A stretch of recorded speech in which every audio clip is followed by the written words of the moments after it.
Assalamualaikum warahmatullahi taala wabarakatuh. Anda bersama saya Ruknuddin Zainur. Saya Tamliha Khamsani. Anda sedang menonton dan mendengar rancangan Kisah Ruqyah SG. Apa khabar para pendengar dan penonton KRSG? Diharapkan anda dalam keadaan sihat walafiat. Alhamdulillah. Tajuk pada hari ini kontroversial sikit Kuda Qifang.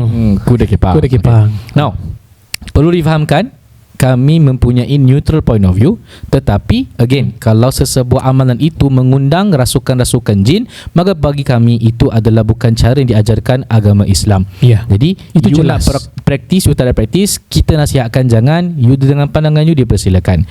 Okay, so apa benda ni pasal kuda kepang? InsyaAllah kita akan tunjukkan dan tayangkan video klip di mana saya merawat seseorang yang ada gangguan dan kemudian lepas diruqyahkan sesuatu berlaku. Nah, tu apa berlaku? Saksikan video klip yang akan ditayangkan sekarang ini.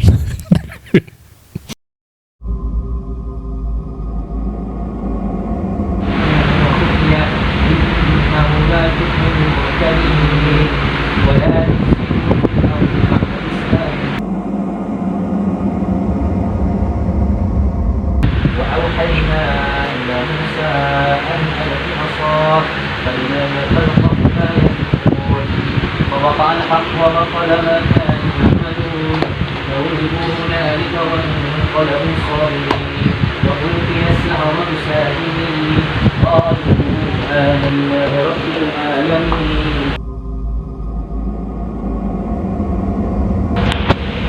Kenapa orang berbagi? أعوذ بالله من الشيطان الرجيم وبركاته dalam Al-Quran wa ma khalaqtul jinna wal insa illa liya'budun. Dan aku tidak jadikan jin dan manusia melainkan untuk beribadah. Itulah tujuan antara kau dan aku dicipta oleh Allah Subhanahu wa taala. Kau diberi peluang untuk bertaubat. Yang berpanjang, siapa nama kau?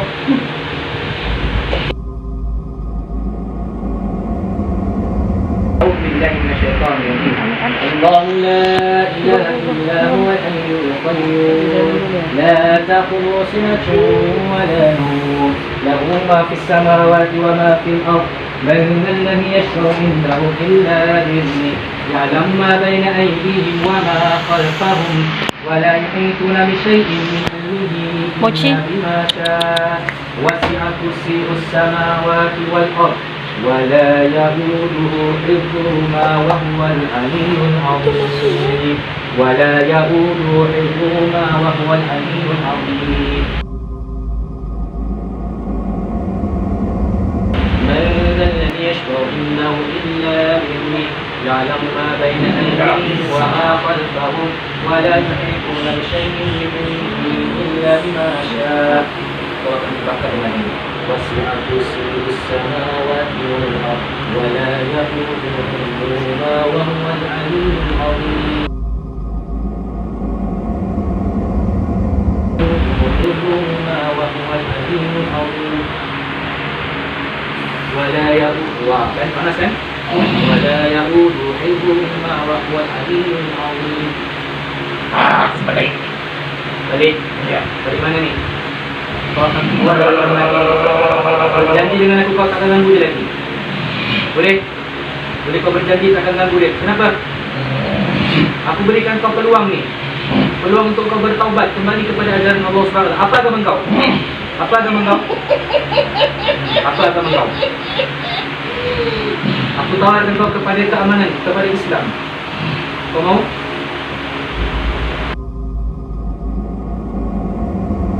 Asyhadu an la ilaha illallah wa asyhadu anna Muhammadan Rasulullah. Alhamdulillah. Apa yang kamu inginkan? Yang aku inginkan di sini ialah kau keluar di dalam hati ini bertaubat kepada Allah, berhenti daripada mengganggu. Aku menjaga kau di sini. Yang menjaga kami adalah Allah Subhanahu wa taala. Engkau Islam. Allah firman dalam Al-Quran, wa annahu kana rijalun minal insi ya'uduna birijal minal jin fazaduhum raqa. Dia adalah Tuhanku. Tuhan kamu adalah Allah. Ingat dalam surah Jin diterangkan ada seorang lelaki yang minta pertolongan dengan lelaki daripada jin, maka bertambah kerosakan bagi mereka. Setuju? Setuju. Sekarang ni kau kena janji dengan dia, kau bertaubat, kau tak kena ganggu dia lagi. Boleh? Ini juga habis. Boleh kau keluar? فلما ألقوا قال موسى ما جئتم بالسحر إن الله سيبطله إن الله سيبطله إن الله سيبطله إن الله سيبطله. Bang, bangun. Bang, bangun.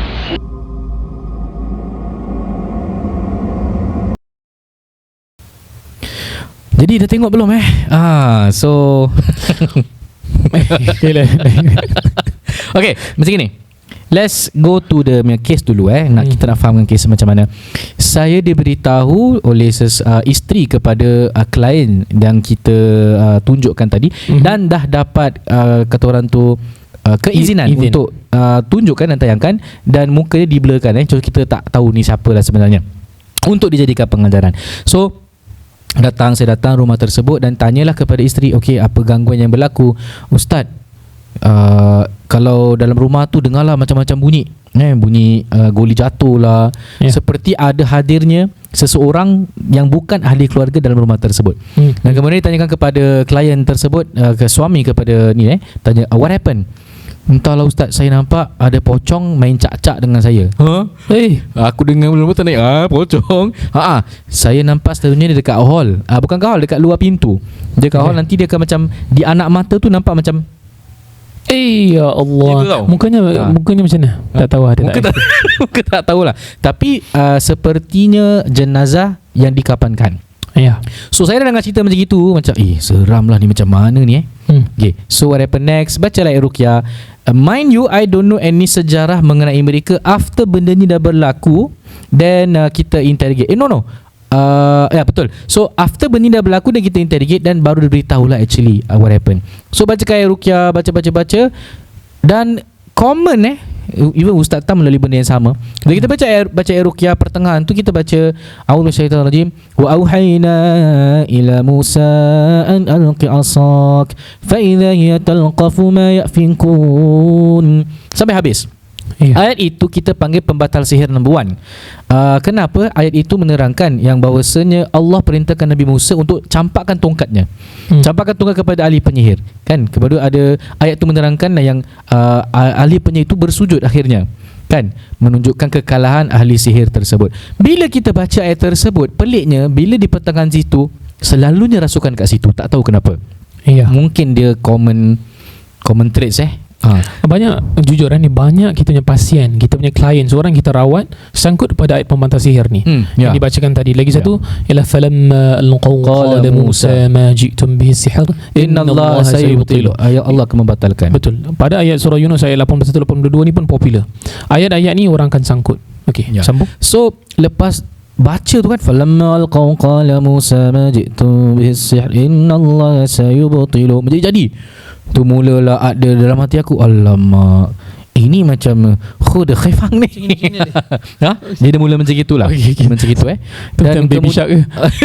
Dan sepanjang berlakunya kesurupan ataupun kerasukan, mata dia dah gitu tau. So alamak, berdasarkan pengalaman kita tahu ni mungkin terkena rasukan jin ni. Dan dia seperti yang merasuk itu spirit animalnya monyet gitu. Spirit animism. Animism. Okay, seperti binatang monyet lah. Okay, dah you saw the video, dan kemudian dah habis, dan kemudian duduk dan tak tanyalah. Rupanya mungkin ada sejarah mereka itu pernah belajarlah ilmu kuda kepang pada satu waktu ketika dahulu. Tadi dia beritahu, Ustaz, saya dah berhenti, saya dah taubat dah 4 tahun lepas. Means last dia amalkan 4 tahun lepas, tapi masih ada. Masih ada lagi bibit-bibit. Dan dia cakap, Ustaz, benda yang merasuki saya tu, itu bukan saya punya, tak tahu tu siapa punya. So from there I was like, okay. So seperti biasa, lepas Ruqyah mesti ada dia punya, kata orang tu, after effect. Dia rasa pening, dia rasa mabuk, dia rasa mual, dia nak muntah. Dia rasa, dia muntah. Dia muntah. Kemudian of course, advice ataupun nasihat kita berikan, mestilah solat 5 waktu, jangan pernah tinggal, solat sunat taubat, kemudian amalkan zikir la ilaha illallah wahdahu la syarikalah, lahul mulku wa lahul hamdu, yuhyi wa yumiitu wa ala kulli syai'in qadir, 100 kali lepas subuh dan sebagainya lah. Yang penting kat sini para pendengar dan para penonton KRSG ialah takwa. Dia bukan pasal kita percaya ruqyah ni nak keluarkan jin. Itu tanggapan yang kurang tepat. Kita baca Al-Quran ini adalah apa? Sebagai ibadah supaya roh kita ni menerima makanannya, iaitu ketenangan. Ala bi dzikrillah tatma'innul qulub, kan? Hanya dengan berzikir dan mengingati Allah, maka hati akan mendapat ketenangan. Now, bila roh tu tenang, yang tak tenang tu makhluk yang duduk kat dalam tu lah.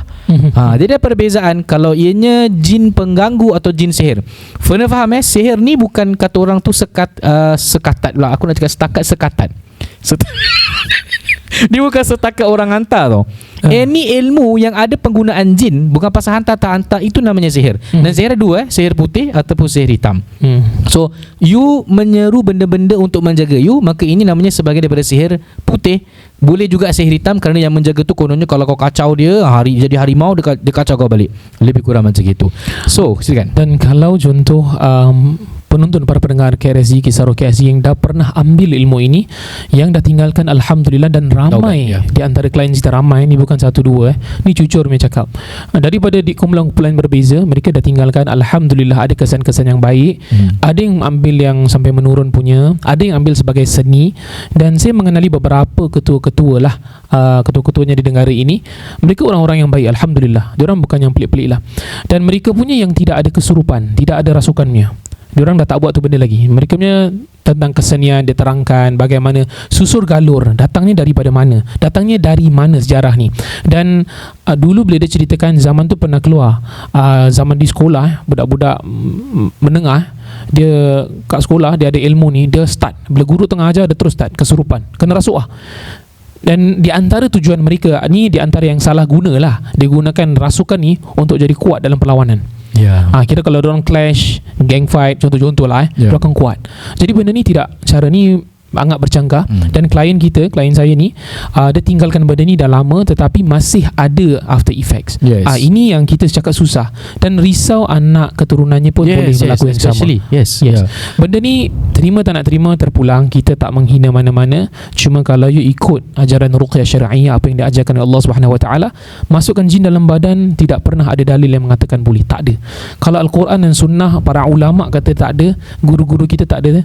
So dari mana tu? Dari mana? Itu je. Fikir-fikirkan. Anda semua orang-orang yang bijak, gunakan akal fikiran untuk berfikir, insya-Allah. Dan ada juga sebahagian orang yang mempelajari ilmu kesenian diri, dan kemudian ada ilmu-ilmu untuk memanggil seru-seru makhluk-makhluk untuk membantu jadi lebih kuat. Para pendengar dan para penonton KRSG perlu difahamkan, ingat, you sekali you buat dan jadi, pasti ada imbalannya. Saya nak kongsi satu kisah. Pernah rawat satu orang ni, dia pernah dulu belajar dan mengambil ilmu sampai boleh terbang.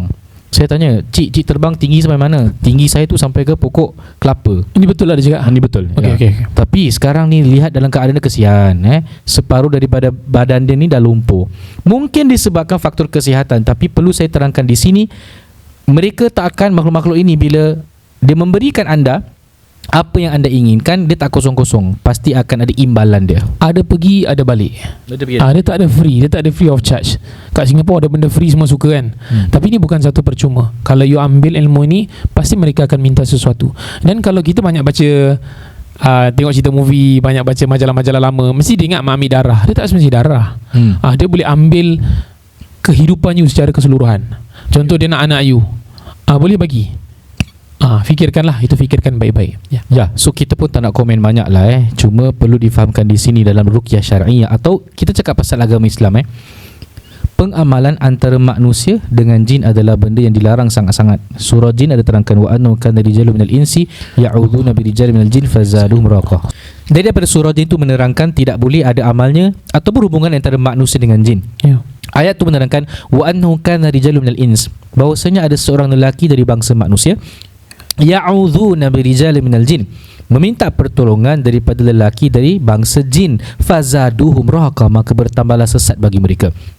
timbul persoalan. Saya pernah rawat juga, this person dia bilang, saya pernah rawat dengan orang ni, dia bilang dia akan minta turun dengan jin untuk doakan. Ni jin soleh yang akan doakan. Dalam hati saya, Quran Allah dah cakap akan bertambah sesat. So dia terangkan sini secara mutlak. Okay. Mutlak, manusia tak kisah Islam atau tak Islam, jin tak kisah Islam tak Islam, tak boleh ada hubungan. Kenapa? Fazaduhum raqa, maka bertambah kesesatan ditersebabkan perkara tersebut. Jadi please jangan pernah ada hubungan di antara manusia dengan jin. Kalau dia cakap nak panggil jin Islam ni untuk mendoakan, tak perlu. Doa terus kita dengan langsung kepada Allah Subhanahu Wa Taala, berwasilahkan dengan amal-amal ibadah yang soleh. Itu adalah cara yang disyariatkan oleh agama. Dan syaitan ni dia kaki paitau. Kalau pendengar Singapura mungkin dia tahu paitau tu maksudnya apa. Dia akan tinggalkan penipu. Dia akan betray kita. Nanti bila di saat kita di dalam api neraka, kalau you dah dengar pada episod-episod yang lepas, syaitan ni pada akhirnya bila kita masuk neraka, nanti kita akan salahkan syaitan dan syaitan akan cakap, aku tidak mempunyai kuasa di atas kamu dan kamu yang sendiri buat benda ni. Dan bila you dah terjerumus, syaitan akan cakap benda tu. Ini dalam Al-Quran, you boleh cek. Dan kemudian pada tahap ni, kalaulah dah terang-terang Allah tunjukkan mereka ni akan buat sesuatu penipuan terhadap kita, kenapa kita rasa kita boleh kontrol mereka? Tak pernah dalam sejarah jin dikontrol oleh manusia kecuali satu manusia saja, Nabi Sulaiman alaihissalam. Iaitu Nabi Sulaiman alaihissalam. Tak ada selain daripada Nabi Sulaiman boleh kontrol jin, tak boleh. Walaupun orang soleh ataupun para nabi yang lain, mereka dia tak cakap kontrol lah. Jin-jin ni tak berani dengan para nabi. Itu satu. Orang soleh mungkin dia menghormati orang soleh, tapi bukan orang soleh itu powernya kontrol jin. Dia tak macam tu. Tiada ajaran Islam yang mendidik kita untuk kawal jin sebagai binatang ataupun hamba. Tidak. Dan kita pun tak boleh nak jadi hamba pada mereka. Contoh, I'm selling my soul to the Satan. Mengarut dah. Kan tak masuk akal. Kita hanya ingatkan Allah Subhanahu Wa Taala sebagai Tuhan kita dan bukan syaitan. Syaitan tu makhluk Allah dan Allah lebih tinggi. Buat apa you nak submit untuk makhluk yang lagi bawah daripada Allah, yang sangat bawah. Na'udzubillah min dzalik. Dan perlu kita faham bagaimana syaitan ingin menyesatkan kita. Dia bukan sesatkan secara terang-terangan.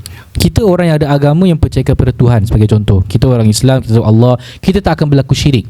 Tapi syirik yang tersembunyi ini yang syaitan akan masuk dalam hati-hati kita, sampaikan kita kadang tak sedar kita ni telah membuat satu kesyirikan. Dan syirik yang kata orang tu memang terlampau nyata lah adalah apabila kita meminta sesuatu yang gaib selain daripada Allah Subhanahu Wa Taala. Kita nak seru malaikat pun tak boleh.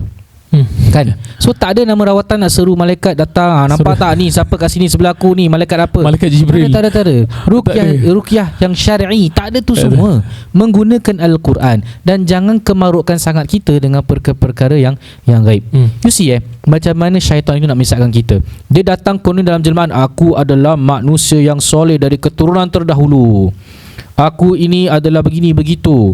Sedangkan kita tahu orang yang meninggal kan, dia tak akan datang balik, terputus amalnya melainkan 3 kan. Amal yang soleh, ilmu yang bermanfaat dengan amal jariah. Kan? Ilmu manfaat, amal doa anak soleh, yang 3 tu lah. Okay. So it's only that 3. So kalau mereka datang dan suruh ambil benda secara tidak langsung, kalau kita pernah dengar pasal Saka kan, orang terdahulu ni, dia ni ada pelihara jin dengan sebab-sebab tertentu lah. Kononnya antara sebabnya dulu zaman perang, tak ada orang nak jaga anak isteri, terpaksa pakai guna hantu raya sebagai contoh, ataupun jin. Itu dulu-dulu lah. Niat mungkin okey lah nak penjaga, tapi cara tak salah, tetap tak boleh kan. Jadi dengan cara macam ini, kita dah mulakan level 1 of generasi pertama Saka, atau itu diorang panggil ataupun pendamping. Kan you ambil benda-benda ni untuk tolong you. Kan banyak mereka yang ada yang yalah pernah zaman jahil mereka mengambil dan menggunakan benda-benda ini untuk kuat. Itu antara salah satu sebab mereka nak menunjukkan mereka ni ada power. Sedangkan tak boleh, jangan. Manusia biasa tu tak ada kekuatan seperti itu. Hanya dengan pertolongan siapa tu. Semoga kita berhati-hati dalam mengambil benda-benda seperti ini. Dan sangat malang kalau kita dah membuat amalan kesyirikan, kita tak rasa apa-apa. Kita rasa okey. Dan paling seram, contoh kita dah terangkan banyak-banyak ni daripada Al-Quran, hadis, sunnah, para ulama kata, you rasa happy pandai-pandai je cakap orang syirik. Sangat malang kalau you buat sesuatu kesyirikan, you tak rasa tu syirik. Itulah syirik yang tertinggi. Dan kita takutlah syirku billah ni satu dosa yang Allah tidak ampunkan. Susah Allah nak ampunkan kecuali kalau you betul bertaubatlah. Ramai alhamdulillah klien kita di Singapura, orang-orang yang kita rawat banyak ada bertaubat. Semoga Allah menerima taubat mereka dan mereka menjadi sebaik-baik insan. Ada di antara mereka yang buat ruqyah syar'iyah juga. Itu lebih baiklah. In the end of the day, jikalau anda yang melihat dan mendengar tak setuju dengan pandangan kita, kita okay. tak paksa. It's okay, no problem. Let's agree no to problem. disagree. Kita menghormati pandangan anda, tetapi kami tetap dengan pandangan kami dan kamu tetap dengan pandangan kamu. In the end of the day, don't say we don't want. Baik, sekian saja untuk episod kali ini bersama saya Rudin Zainur. Tamliha khamsa ni. Sekian, wabillahi taufiq wal hidayah. Wassalamualaikum warahmatullahi taala wabarakatuh.